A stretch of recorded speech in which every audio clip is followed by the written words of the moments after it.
আসসালামু আলাইকুম এভরিওয়ান, আশা করি সবাই অনেক অনেক ভালো আছেন।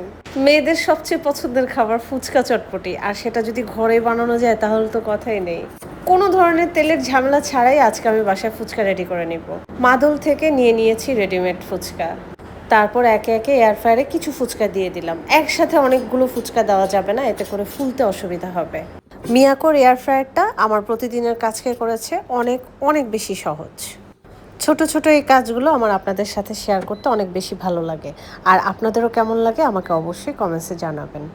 ধাপে ধাপে সবগুলো ফুচকা কিন্তু ভেজে নিব। আর ইন দ্য মিন টাইম আমি কিন্তু ফুচকা খাওয়াও শুরু করে দিয়েছি। এত ক্রিস্পি হয়েছে, আর তেল ছাড়া ফুচকা এত মজা, এত মজা! আসলে আমি না ভাজলে বুঝতাম না।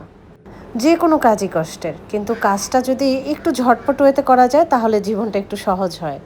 ফুচকাগুলো একদম ফুলে উঠেছে আর গোল গোল করে ঘোরা শুরু করেছে।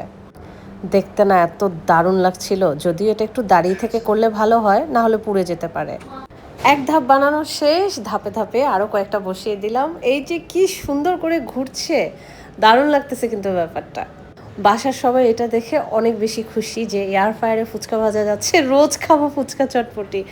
আমি তো বাবা রোজ ফুচকা চটপটির পক্ষে না, আমার আজকে ভালো লেগেছে, ভেজেছি আর আপনাদের সাথে শেয়ার করেছি। তবে হ্যাঁ, এয়ার ফ্রায়ার থাকলে অবশ্যই ফুচকাটা ঘরে এয়ার ফ্রায়ারে করলেই বেটার হয়। মিয়াকোর এয়ার ফ্রায়ারে ফুচকা ভেজে আপনাদের সাথে শেয়ার করলাম। ভিডিওটা কেমন লাগলো অবশ্যই জানাবেন। আল্লাহ হাফেজ।